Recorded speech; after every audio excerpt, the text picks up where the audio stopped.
24 ore su 24, le notizie corrono più veloci sul web. Guarda le ultime news sulle web TV di TG Italia, TV Veneto e tvverona.com. Connettiti con Industria e Finanza, la cronaca del Veneto e la cronaca di Verona.com.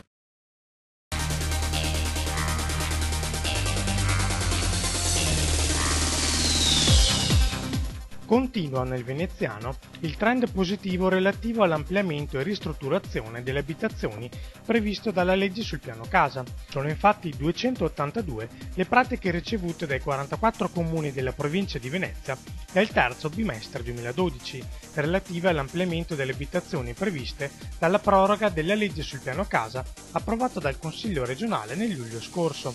La provincia di Venezia ogni 2 mesi stila un censimento sulle pratiche del piano casa presentate nei comuni del territorio. Dal 2009, quando è entrata in vigore la legge sul piano casa fino al 30 giugno 2012, sono state 8.235 le pratiche presentate per l'ampliamento delle abitazioni.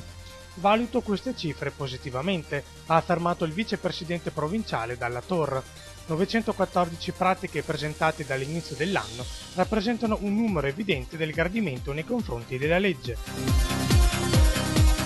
Il governatore Luca Zaia ha presentato a Venezia, nella sede della Giunta Veneta di Palazzo Balbi, la nuova squadra della società finanziaria regionale Veneto Sviluppo, chiamata a gestire per i prossimi 3 anni una delle partecipate strategicamente più importanti della regione.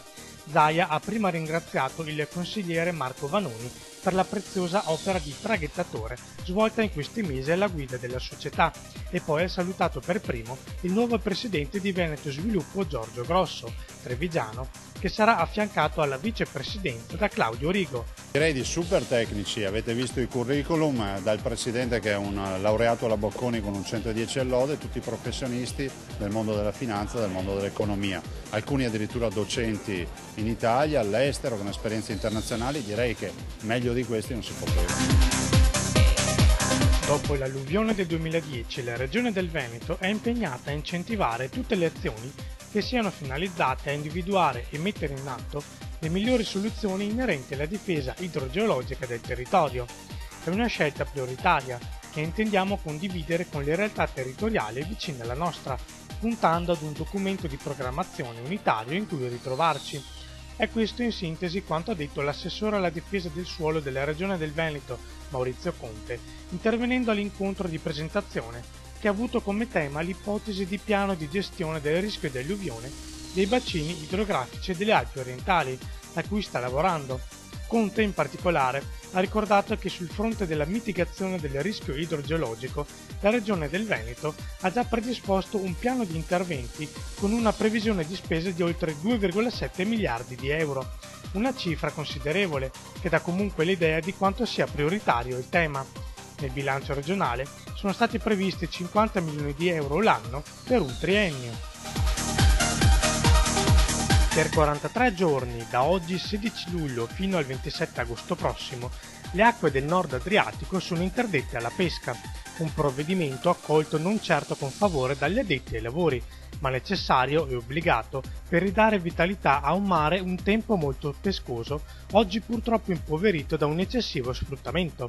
Bloccare un'attività non è mai un piacere, ha commentato l'assessore alla pesca della Regione del Veneto Franco Manzato, ma, e ne sono pienamente consapevoli anche gli operatori e le loro associazioni, il fermo pesca ha come obiettivo il ripopolamento ittico delle nostre aree marine, per consentire, pur tra innumerevoli complicazioni, la continuità di questa produzione. Una scelta dolorosa quindi, ma io credo lungimirante e finalizzata a salvare il settore. Numero assoluto, i precari italiani raggiungono quasi i 3 milioni e mezzo di unità. Lo stipendio è mediamente di 836 euro netti al mese, solo il 15% è laureato. I dati sono stati elaborati dalla CGA di Mestre. La più alta concentrazione di lavoratori precari italiani è nel pubblico impiego. Infatti nella scuola e nella sanità ne troviamo 514.000, nei servizi pubblici e in quelli sociali 477.000. Se includiamo anche i 119.000 circa che sono occupati direttamente nella pubblica amministrazione, Il 34% del totale dei precari italiani è alle dipendenze del pubblico. Gli altri settori che registrano una forte presenza di questi lavoratori atipici sono il commercio, i servizi alle imprese e gli alberghi e i ristoranti. Su un totale di oltre 3 milioni di lavoratori senza un contratto di lavoro stabile, ha affermato Giuseppe Bortolussi, segretario della CGIA di Mestre, quasi 1.289.000, pari al 38,9% del totale, non ha proseguito gli studi dopo aver terminato la scuola dell'obbligo. Questi dati smentiscono un luogo comune che identifica il precario in un giovane con un elevato livello di studio.